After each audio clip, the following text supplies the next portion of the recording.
Herkese merhaba. Kanalımda alçı ile dekoratif kabak nasıl yapılır videosunu paylaştıktan sonra kabak saksı yapılış videosu da paylaşır mısınız diye soranlar olmuştu.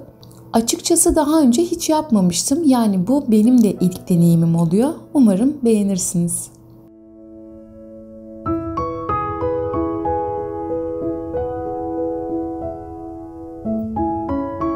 Aynı alçı ile dekoratif kabak nasıl yapılır videomda olduğu gibi bunda da çorap kullandım.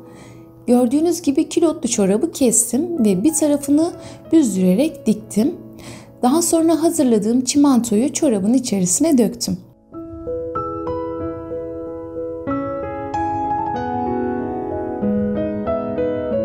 Tam bu işlemi yapmıştım ki çorap küçük olduğu için baktım kabak da küçük olacak. O nedenle hemen harçta olmadan daha büyük kilotlu çorabı kestim ve onun içerisine boşalttım. Biraz daha harç hazırladım ve onu da çorabın içerisine döktüm. Daha sonra gördüğünüz gibi elimdeki kapaklı yoğurt kabını yağlayıp çorabın içerisindeki harcın tam ortasına denk gelecek şekilde yerleştirdim. Hatta kapağı da yoktu yoğurt kabının, ben de ona başka kapak taktım.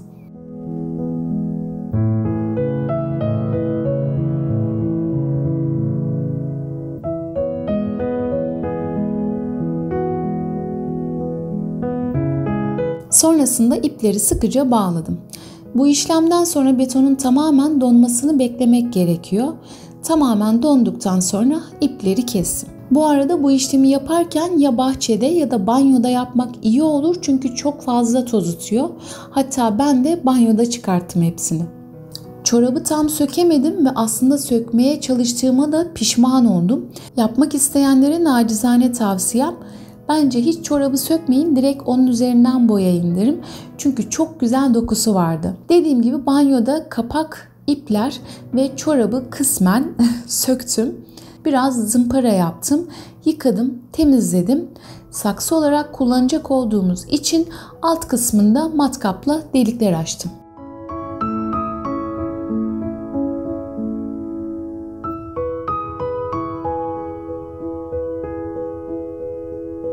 İki farklı renkte sizlere göstermek istediğim için önce turuncu renk akrilik boya ile boyadım.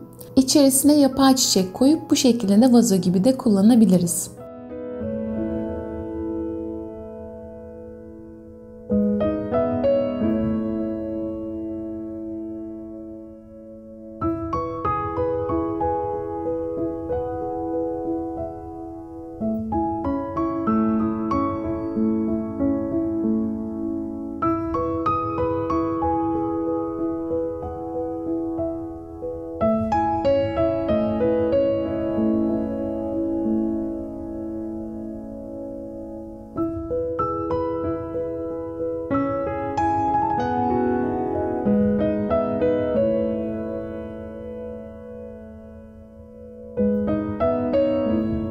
Daha sonra turuncu renk akrilik boya içerisine çok az kırmızı ve beyaz ekleyip kendimce elde ettiğim bu renkle tekrar 2 kat boyadım ve bir kat da vernik yaptım.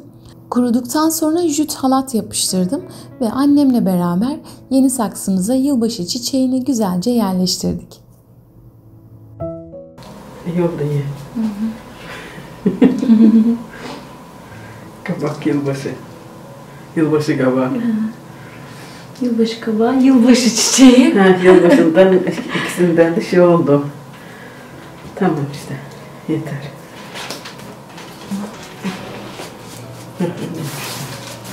Bu bir işe yarar.